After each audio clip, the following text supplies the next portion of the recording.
যে গাছটি আপনারা দেখতে পাচ্ছেন গাছটির নাম বেবি সানরোজ। অবশ্যই সানফ্লাওয়ারের মতো অতটা বড় হয় না, ছোট ছোট লাল রঙের ফুল হয়ে থাকে, দেখতে চমৎকার লাগে এবং অত্যন্ত সুন্দর থাকে। তার সঙ্গে সঙ্গে গাছের পাতাগুলি দেখুন, গ্রিন পাতা হলেও কিন্তু তার মধ্যে একটা আলাদা রকম একটা গ্লেজি ব্যাপার রয়েছে গাছটির। গাছটি সম্পূর্ণরূপে একটি হ্যাঙ্গিং প্ল্যান্ট এবং এই গাছটি যদি আমরা করতে পারি ছাদ বাগানে, তার জন্য কিন্তু আপনাকে একটা সুন্দর ওয়েলডেনেস মাটি নিতে হবে। এই মাটিটি আমি সাধারণত হ্যাঙ্গিংয়ে যেহেতু করি, তার জন্য সবসময় যেন হালকা মাটি নেওয়ার চেষ্টা করি। আর তার জন্য আমি এখানে 50% নর্মাল মাটি ব্যবহার করি। তার সঙ্গে আমি এখানটায় 25% ভার্মি কম্পোস্ট বা আপনার যে কোনো কম্পোস্ট সার, পাতা পচা ব্যবহার করলে আরও ভালো, সেরকম কিছু ব্যবহার করুন। আর তার সঙ্গে সঙ্গে বাকি যে সমস্ত গাছের খাবার থাকে আর বালি দিয়ে একটা ওয়েলডেনেস মাটি তৈরি করি। এবার এই মাটি তৈরি করার পর হ্যাঙ্গিং পটে ভর্তি করে দিই। ভর্তি করে দেওয়ার পর এই সমস্ত বেবি সানরোজগুলি রয়েছে, এর ডাল পাওয়া যায়। এই সমস্ত সাইড থেকে যে কোনো ডাল আপনারা কেটে এই ডালের গোড়ায় সুন্দরভাবে একটু রুটিং হরমোন লাগিয়ে দিয়ে এই সমস্ত ডালগুলিতে এই সমস্ত পটের মধ্যে আপনারা বসিয়ে দেবেন।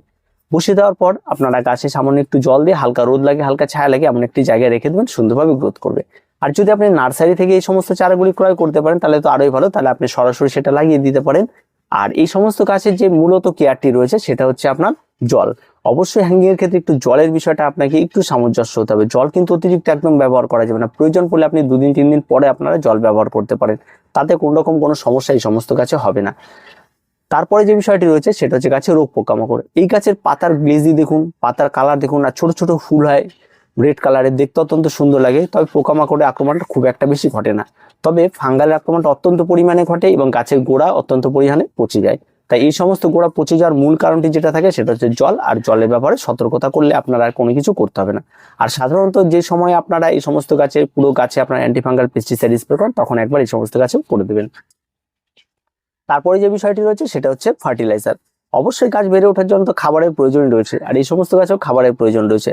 যদি আপনারা হ্যাঙ্গিং প্ল্যান্টের ক্ষেত্রে যদি বিভিন্ন ধরনের জৈব খাবার ব্যবহার করেন, তাহলে জৈব খাবারগুলি প্রচুর পরিমাণে জল ধরে এবং তার ফলে কিন্তু এই সমস্ত গাছের গ্রোথ একটা সময় নষ্ট হয়, গাছ পচে যাওয়ার একটা ব্যাপার থাকে, এই সমস্যাটি হয়ে থাকে।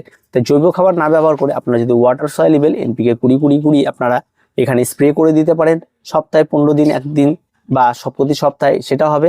আর যদি গাছের গোড়ায় দেন তাহলে 15 দিন একদিন ব্যবহার করলেই যথেষ্ট। আর প্রত্যেকটা গাছের জন্য অন্তত 100 ml করে ব্যবহার করবেন। আর জলে গোলানোটা 1 লিটার জলে 2 গ্রাম গুলিয়ে নেবেন। এটা যদি দিতে পারেন তাহলে গাছটি সুন্দরভাবে গ্রোথ নেবে।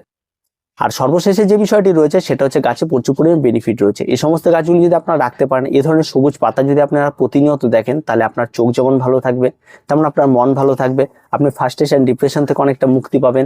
আর তার সঙ্গে সঙ্গে গাছ মানে কিন্তু প্রচুর পরিমাণে অক্সিজেন প্রদান করে।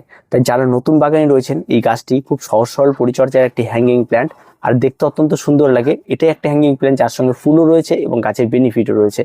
তো প্রত্যেকে এই গাছটি করার চেষ্টা করুন, আর এইভাবে আপনার মেনটেন করে এই সমস্ত গাছগুলি করুন, দেখবেন আপনার একটি গাছও কিন্তু নষ্ট হবে না, গাছটি সুন্দরভাবে বেড়ে উঠবে।